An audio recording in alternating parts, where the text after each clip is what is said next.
सबने सबसे बड़ा नोट कौन सा देखा है? 500 के, 1000 के या फिर 2000 जो कि अभी अभी आया है। पर मैं आप लोगों को बताना चाहूँगा कि एक समय में 5 से 10,000 के नोट भी इश्यू हुए थे। हाँ, आज से 68 साल पहले 1978 में 5,000 और 10,000 के नोट बनाए गए थे, पर कुछ समय बाद उसे डिमोनेटाइज कर दिया गया था। So what's up guys, this is Ved Prakash and you are watching my YouTube channel. और आज के वीडियो में हम बात करेंगे इंडियन करेंसी यानी कि रुपया से रिलेटेड कुछ इंटरेस्टिंग फैक्ट्स।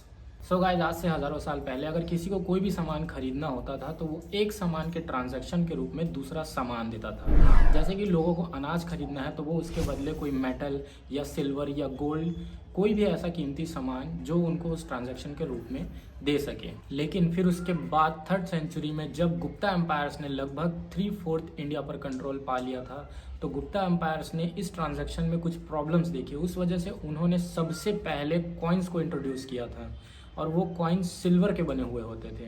सो गाइस, पैसा जिसे आज हम रुपया के नाम से जानते हैं, एक्चुअली में वो एक संस्कृत वर्ड है जिसे संस्कृत से लिया गया है, जिसका मतलब होता है रुपया, रूपा, जिसे चंद्रगुप्त II जो कि गुप्ता एम्पायर्स के 2nd किंग थे, उन्होंने उसका नाम दिया था। सो गाइस, करेंसी के रूप में इंडिया में सबसे पहले कॉइन्स को इंट्रोड्यूस किया गया था जो कि एक सिल्वर कॉइन होता था। फिर उसके बाद जब ब्रिटिश ने इंडिया पर आकर रूल किया, उसके बाद नोट्स वगैरह बनने चालू हुए करेंसी के रूप में। सबसे पहला जो नोट बना था वो था 5 रुपए का नोट, जो कि 1917 में प्रिंट किया गया था गवर्नमेंट ऑफ इंडिया के नाम से। जैसा कि आप स्क्रीन पर देख रहे हो, यही है वो 5 रुपए का सबसे पहला नोट।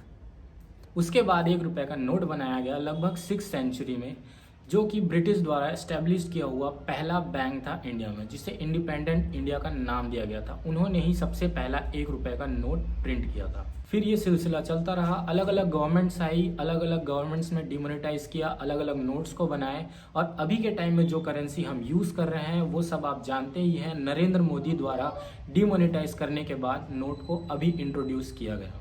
ये सबसे लेटेस्ट वर्जन है हमारे करेंसी का। तो चलिए अब आपको बताते हैं इंडियन करेंसी से रिलेटेड कुछ और इंटरेस्टिंग फैक्ट्स। जैसे कि डॉलर को तो सब जानते हैं कि $1 लगभग 75 रुपए का है, पर क्या आप लोग जानते हैं कि इंडिया के बहुत सारे देशों में करेंसी का रेट बहुत ज़्यादा है। जैसे कि हमारे इंडिया के जो 100 रुपये है वो पाकिस्तान के 230 रुपये होते हैं, और जैसे कि हमारे इंडिया के 100 रुपये है वो श्रीलंका के लगभग 270 के आसपास होते हैं। वैसे ही वियतनाम में हमारे 100 रुपये लगभग 36,000 डोंग के भी पार है। उसी तरीके इंडोनेशिया में हमारे 100 रुपये लगभग 19,000 से भी पार है। पर ज़रूरी नहीं है कि हमारे इंडियन करेंसी हर जगह बहुत ज़्यादा वैल्यूएबल है। बहुत सारे जगह में हमारे इंडियन करेंसी की रेट ऑफ वैल्यू बहुत ज़्यादा कम है। जैसे कि आप तो जानते हो कि 75 रुपये $1 के आसपास होता है। पर सबसे वैल्यूएबल करेंसी डॉलर नहीं है, उससे भी ज़्यादा वैल्यूएबल करेंसी है जो कि सऊदी अरबिया की है, कुवैतियन दिनार। हमारे 235 से लेकर 250 रुपये लगभग उनके एक कुवैतियन दिनार के आसपास होंगे। तो आप हिसाब लगा सकते हो कि कितनी वैल्यूएबल होगी उनकी currency. So guys, I hope ये वीडियो आप लोग को अच्छी लगी हो।